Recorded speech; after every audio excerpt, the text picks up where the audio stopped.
bijak ya dalam memilih makanan gitu. Jangan sampai ya karena warna-warnanya aja yang bagus, yang ngejreng gitu kan. Iya. Merah, kuning, hijau di langit yang biru. Ini kalau bagi konsumen ya, bijaklah dalam memilih makanan gitu ya. Karena kita selain makan tuh kepengen enak, tapi juga kepengen sehat gitu loh. Itu nanti gula darahnya naik, kolesterolnya naik ya kan, Nah. trigliseridnya naik. Oh, Yang turun kantongnya aja kayaknya. ya.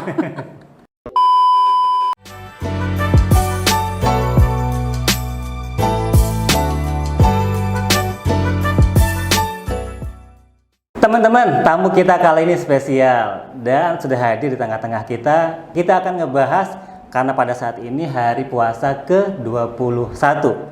Dan tentu kita tidak lama lagi akan menjelang Hari Raya Idul Fitri. Nah, kita langsung saja present kali ini yaitu Ibu Mariomi. Apa kabar Ibu Mariomi? Alhamdulillah baik. Alhamdulillah.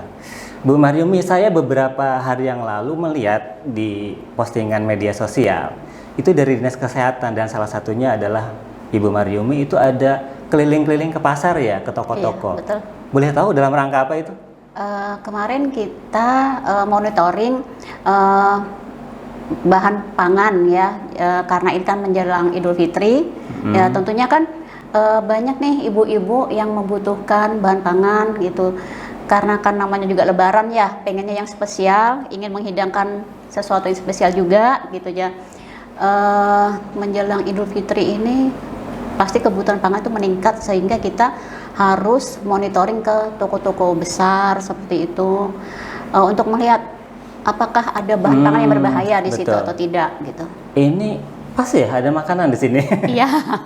Jadi memang menjelang hari Lebaran ya, hari Idul Fitri itu kan biasa menjadi momen orang untuk tanda kutip bersukacita ya. Termasuk juga dalam menghadirkan menu-menu makanan. Nah, tentu dalam penyediaan menu makanan itu ada banyak hal yang harus kita perhatikan kan. Mungkin itu tugas yang Ibu Mariomi lakukan ya bersama tim. Dan kebetulan Mbak Mariomi, ini saya panggil Mbak aja, nggak apa-apa ya? Saya kok canggung ini, biar awet muda Mbak. Nggak apa-apa ya, setuju ya? Oke. Jadi gini Mbak Mariomi, ini sebenarnya yang ingin diperiksa itu apanya sih Mbak? Kemarin kita, memang ini sebenarnya sih himbauan dari Ibu Kadis ya, Ibu Kepala Dinas Kesehatan, bahwa memang menjelang Idul Fitri ini kita memang harus waspada gitu ya. Harus waspada, jangan sampai masyarakat ini juga mengkonsumsi yang pangan yang seharusnya sudah tidak layak dikonsumsi seperti itu. Emang yang tidak layaknya seperti apa? Misalkan? Nah, misalkan ya, kita kemarin sudah ada beberapa toko yang kita infeksi mendadak lah ya, langsung ke toko situ. Memang rata-rata di setiap toko selalu ada gitu bahan yang memang tidak layak gitu. Misalkan contoh ya kayak gini ya. Nah, biasa kan banyak nih yang bahan yang dikemas dalam kaleng seperti ini, nah kan. Nah, dalam kaleng ini selain yang kita harus lihat kayak gini kan, ini ada expirednya. Nah, kita lihat dulu expirednya. Kemudian kalengnya ini apakah masih seperti ini? Ini kan nggak ada penyok-penyoknya ya. Nah, nggak ada, ini mulus seperti ini. Nah, sering yang di toko-toko itu sering ada, hampir setiap toko selalu ada yang penyok itu ditampilkan gitu. Maksudnya kemasannya kalengnya penyok? Iya, kalengnya penyok. Nah, kalau isinya bagus kan nggak apa-apa. Ya, betul, isinya bagus. Expirednya masih lama, ya kan? Tapi ini kan bahan logam ya. Nah, ini bahan logam. Kenapa dia bisa dipakai, ya kan? Karena ini di dalamnya ini sudah dilapisi oleh bahan yang tidak berbahaya gitu. Nah, ketika dia penyok, tak, ya kan, kena benturan. Ini ada logam yang lepas di dalamnya itu, dan itu terkontaminasilah makanan itu dengan logam. Masuklah logam itu ke dalam makanan. Jujur saya baru tahu loh ini Mbak. Iya, itu nggak boleh dikonsumsi. Memang banyak orang. Dan itu banyak terjadi dialami oleh masyarakat ya. Jadi kadang-kadang bahkan ada yang bahannya sudah penyok, tapi harganya dapat lebih murah. Dan itu keuntungan tersendiri ya bagi masyarakat, dapat harga yang lebih murah karena penyok-penyok ini. Ternyata mereka nggak tahu kalau itu berbahaya ya. Mereka nggak tahu itu logam masuk ke dalam tubuh kan berbahaya ya. Dan mungkin juga toko dia sebenarnya kan masih bisa diretur ya. Jadi kita sarankan sebenarnya diretur saja kalau bisa diretur kan gitu. Nah, jadi diretur saja gitu. Kebanyakan toko memang di diskon aja supaya cepat habis gitu, dan masyarakat juga nggak paham gitu. Nah, dengan kita sidak kemarin, kita sudah sarankan sama toko, ini yang penyok jangan ditampilkan, diretur saja seperti itu. Kasihan juga dong, dia bisa rugi dong Mbak nanti yang jualan. Kalau diretur kan nggak rugi ya. Diretur gitu, bisa ya. Tapi ya jangan juga kan menjadi pembenaran alasan rugi kemudian akan membuat bahaya bagi masyarakat, konsumen kan? Ya seharusnya benar kan juga ya, benar. Seharusnya dia jaga juga kesehatan konsumen seperti betul, itu kan betul, gitu.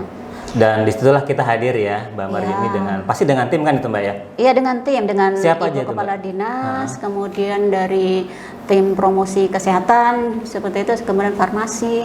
Itu kan dinas kesehatan. Sama dinas perdagangan. Oh, dinas yang lain ada dinas perdagangan terus.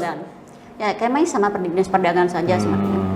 Sepatu ada dari Balai POM misalkan mungkin. BPOM. Kalau dengan Balai POM itu ada waktu tersendiri. Ada waktu tersendiri ya. Dan kalau kita kan sifatnya pembinaan ya, seperti itu. Nah, dari hasil kemarin pengawasan, itu ada nggak yang ditemukan? Atau seberapa, kalaupun ada, seberapa besar persentasenya? Banyak nggak? Tidak banyak sih ya, banyak. Tapi selalu ada gitu. Tidak banyak tapi selalu ada. Karena yang penyok ini rata-rata, yang kemasan begini penyok itu rata-rata ada. Kemudian kalau yang barang expire itu ada tapi tidak banyak gitu. Nah, kalau pas ada gitu ditemukan, tapi mereka si penjual ini bisa nerima nggak? Maksudnya, jadi jengkel dengan diperiksa itu, atau justru dia merasa tercerahkan? Karena boleh jadi kan, ada dua kemungkinan nih, dia tahu tapi pura-pura nggak tahu, ya kan, yang misalnya expire itu atau yang penyok itu, atau memang dia betul nggak tahu gitu. Ada yang memang nggak tahu, setelah itu dia paham, seperti itu gitu. Nah, terus yang kayak gini ya, contoh lagi ya. Boleh. Ini kan kalau kita lihat ya, ini singkong goreng ya, singkong goreng gini. Ada kami temukan kemasannya memang bagus seperti ini, tapi dia tidak ada di sini menerangkan kapan sih expire-nya seperti itu. Jadi dia pajang saja seperti itu. Kan kita nggak tahu ya kapan dia expire-nya, karena kan ini kan juga rasa mungkin agak berubah. Mungkin bisa ada jamur, mungkin nggak terdeteksi ya kalau kita nggak lihat expirednya gitu. Nah, kalau kayak gini kan, ini kan memberikan buat perlindungan sebenarnya sama konsumen gitu. Konsumen juga harusnya jeli gitu ya kalau belanja. Kalau misalkan dia polos aja, misalkan seperti ini saja, ya kan kita nggak tahu kapan sih expirednya, kapan dibuatnya. Asal beli aja. Khususnya itu kan yang dari makanan yang dari industri rumah tangga itu kan pasti kebanyakan ya, bukan pasti, kebanyakan itu nggak ada labelnya, nggak ada tanggal expire-nya ya kan, nggak ada tanggal daluarsanya. Itu indikator kita menyatakan ini nggak layak, itu apa ukurannya? Kalau dia kan, kalau keripik singkong kayak gini ada ya yang pakai gerobak. Nah itu kan habis goreng sekali itu habis ya, dia nggak usah PRT, nggak apa-apa, karena dia kan nggak lama goreng juga habis, ya, nggak lama gitu kan. Ini sama-sama singkong ya, sama-sama singkong goreng.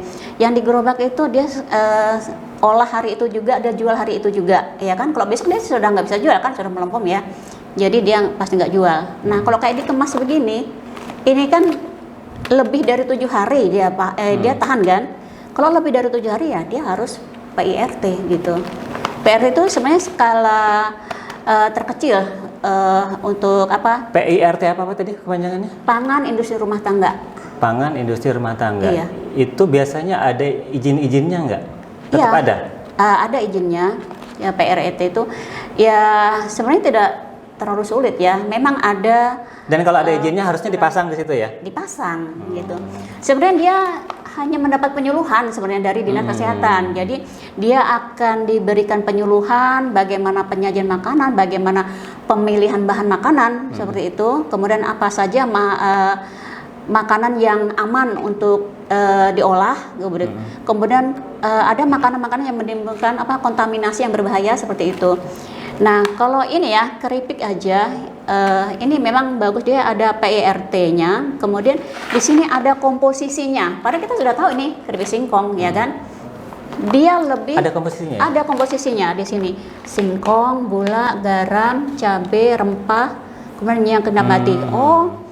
Sebagai konsumen ya, kalau kita nih belanja, ini aman ini dikonsumsi seperti itu. Kemudian dia yang namanya singkong sih pasti halal kan ya. Betul. Dia masih ada ini sertifikasi halal.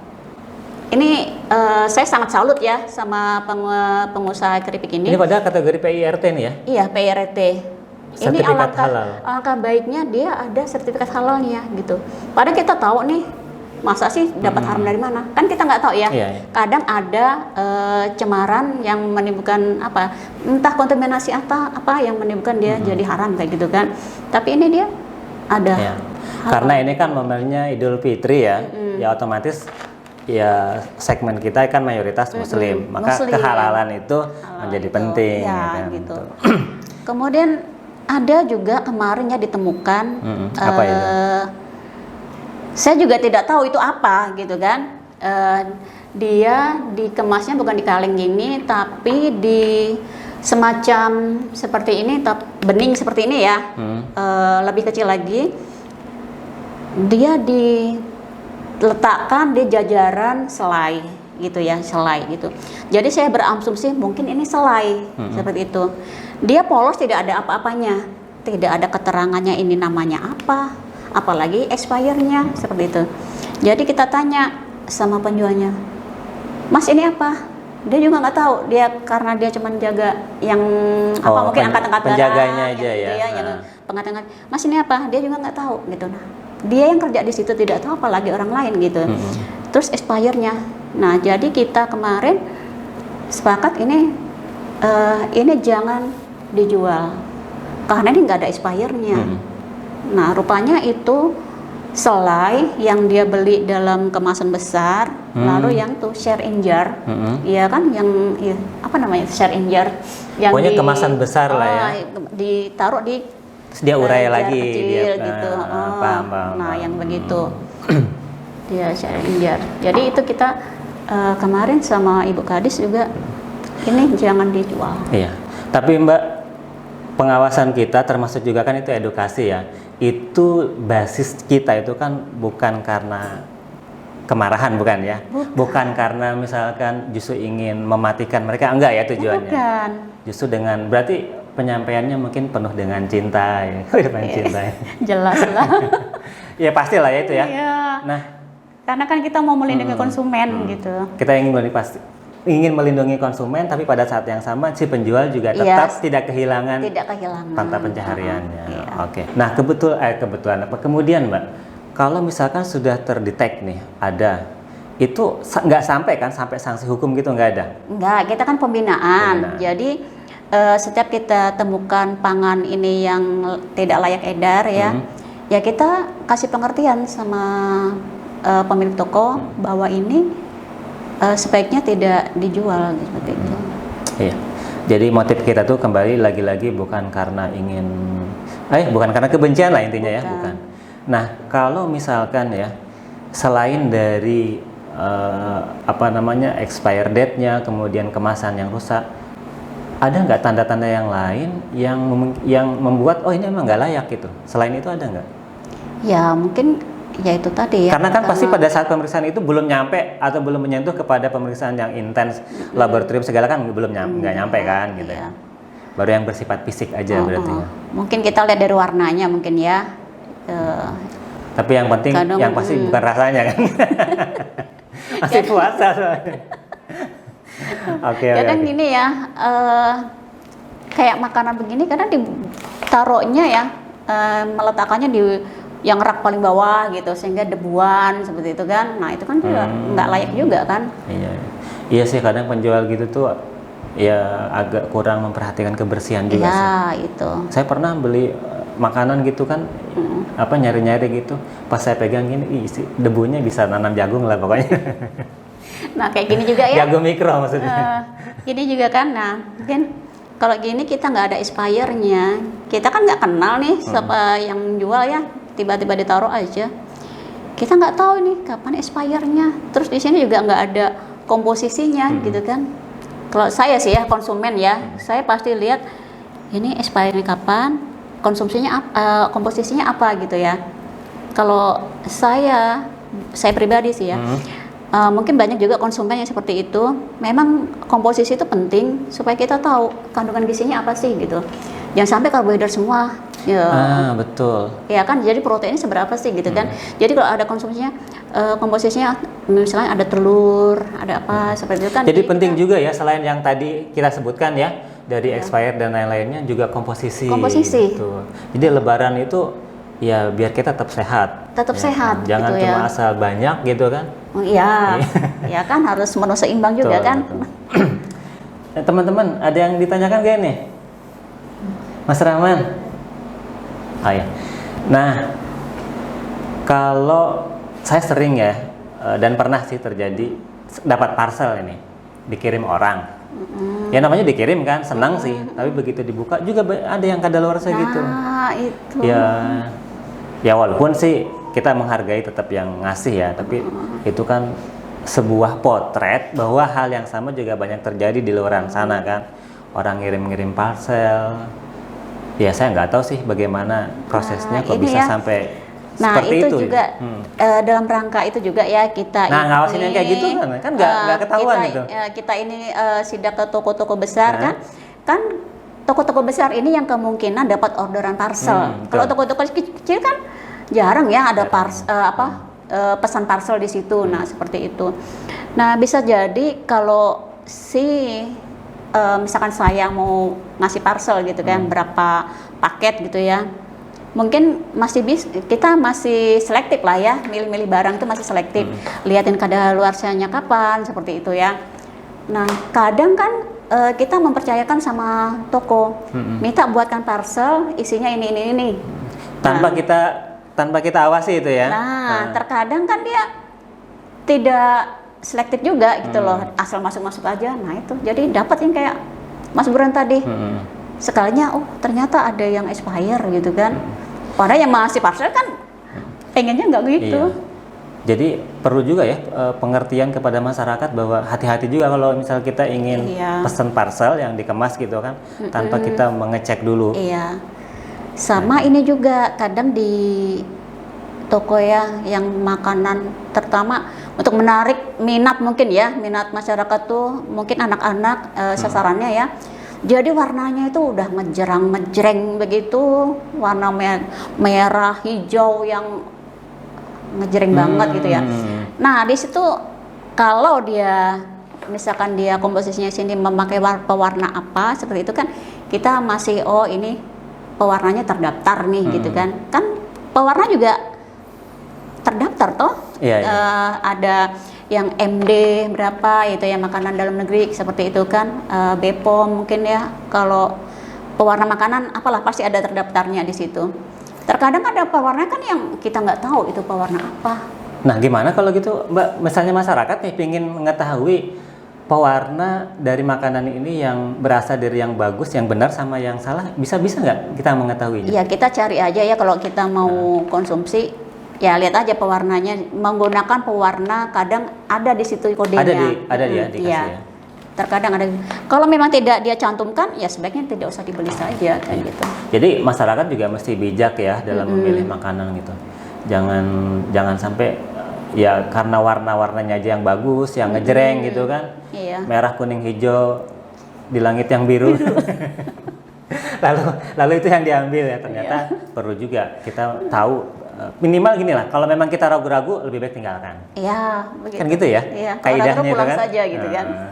Jadi cari yang pasti-pasti aja, dan ya karena bukan yang merasakan resikonya ya kita juga kan. Nah kalau untuk penjualnya mungkin ya yang pelaku UMKM ya, yang kalau kayak gini kan pelaku UMKM ya, yang ini kan kita bina juga gitu loh. Jadi kalau dia produksi makanan ya mendaftar saja, nanti kita ikutkan penyuluhan. Jadi setelah itu kan kita bisa keluarkan PRT ini, tapi tetap nantinya kan ke PTSP ya, bukan di kita penyuluhannya saja gitu. Nah Mbak, selain dari Dinas Kesehatan ya sama Dinas Perdagangan, tadi perdagangan ya? Iya perdagangan. Kalau yang sifatnya dari Balai POM itu biasanya apa itu? Pemeriksaannya? Pemeriksaan bisa makanan juga kalau dari BPOM ya. Tapi maksud saya ada beda nggak atau mungkin kurang lebih sama aja kali ya? Cara mereka memeriksa? Iya, kalau BPOM lebih ke diambil sampel ya, dia ada pemeriksaannya. Kalau kita kan terbatas dari mungkin kita lihat fisiknya, expirednya, kemudian kemasannya seperti itu. Dan kita pembinaan kita tidak sita, kita cuman kita ambil yang punya kemarin kan kita ambil sampelnya, kita taruh di kerannya, terus kita berikan ke pemilik toko bahwa ini jangan diedarkan lagi. Gitu. Dan ini juga dalam rangka membantu mereka juga sih sebenarnya. Iya. Karena boleh jadi mereka memang betul-betul nggak tahu sih. Iya, boleh jadi mereka nggak tahu. Karena kesibukan, karena padatnya aktivitas dalam penjualan gitu kan. Nah, Mbak, perlu juga sih masyarakat itu tahu ya, karena dalamnya kan Lebaran nih. Setelah beli makan makanan yang kayak begini nih, yang kita bahas tadi, itu bagi kita yang saat Lebaran, kalau misalnya dihidangkan juga perlu ya untuk hati-hati juga dalam mengkonsumsi ya. Kalau tadi kan proses jual belinya, ini sekarang nih proses apa sih kalau Lebaran tuh kan berkunjung-kunjung tuh ke rumah-rumah. Iya, makan gitu. Saya tuh biasanya kalau datang Lebaran tempat orang kan macam-macam tuh makanannya, minumannya ya kan, dari yang berwarna-warni dan ya udahlah pokoknya nggak bisa terhitung ya. Itu kira-kira apa yang bisa kita sampaikan ke masyarakat? Dalam konsumsi makanan.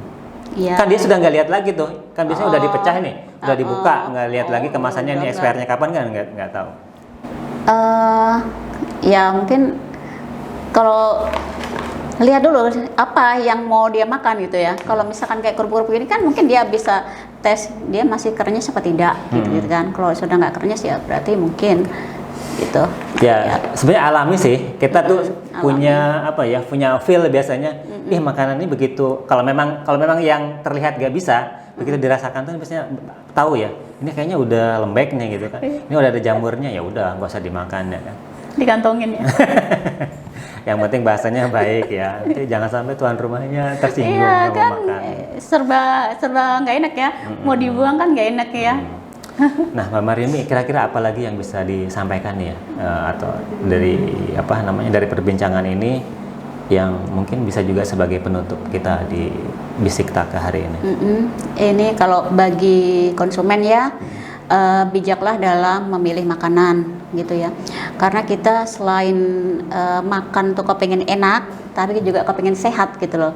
Jangan karena kepengen enak setelah itu menimbulkan penyakit gitu ya. Jadi kalau dalam membeli ya periksa dulu kemasannya gitu loh. Kalau dia tidak ada expirednya ya sebaiknya tidak usah dibeli karena kita tidak tahu itu diproduksinya kapan. Iya. Ya. Kalau nggak ada expirednya tapi dia cantumkan produksinya kapan, ya tapi kan nggak pernah ada itu ya, produksinya kapan gitu. Jadi sebaiknya tidak usah beli. Jadi lihat expirednya, tapi bukan cuma expirednya saja gitu, lihat juga kemasannya gitu. Betul. Nah kemasannya kalau seperti kaleng itu apakah dia mulus atau penyok seperti itu. Nah kemudian untuk yang pembuatnya sendiri. Ya, produsennya sebutlah yang kayak gini UMKM ya.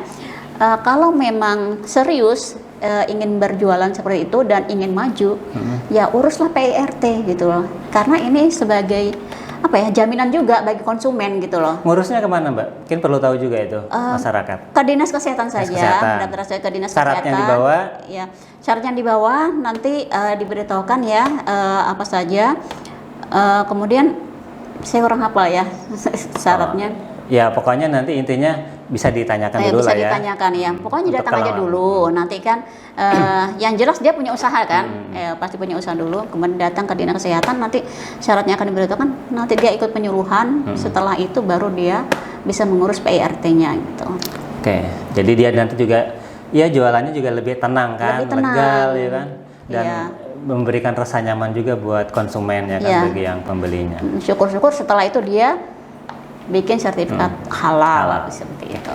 Jadi intinya adalah sebenarnya tujuan dari yang kita sampaikan itu, yang kita edukasi itu bagaimana dalam suasana Lebaran nanti banyak makanan tapi kita tetap sehat. Sehat gitu. Jadi karena tujuan puasa itu buat sehat kan? Puasa buat sehat. Setelah Lebaran ya kan, nanti gulai dimakan, rawon dimakan ya kan. Numpuk deh nanti lemak ya kan, banyak numpuk di badan. Jadi nanti bukan sehat lagi yang didapat ya, justru nanti gula darahnya naik, kolesterolnya naik ya kan, triglyceridnya naik. Yang turun, kunjungan puskesmas meningkat. yang turun kantongnya aja kayaknya. Ya. Oke Mbak, sebagai penutup mungkin ada lagi disampaikan? Cukup? Ya itu saya rasa cukup ya. Bagi konsumen dan produsen ya sama-samalah saling menjaga bagaimana yang dihasilkan itu bisa dikonsumsi dengan sehat juga secara aman gitu. Oke. Dan akhirnya tujuan dari puasa yang tujuannya buat sehat itu bisa kita capai. Amin. Oke, Mbak Mariomi, terima kasih banyak sudah hadir di bincang-bincang kita di Bisik Taka ya, bincang asik kesehatan kita. Teman-teman, demikian yang dapat kita berikan, dan jika merasakan manfaat dari video ini jangan lupa untuk subscribe, like, dan bagikan ke teman-teman semuanya. Terima kasih, sampai jumpa. Bye-bye.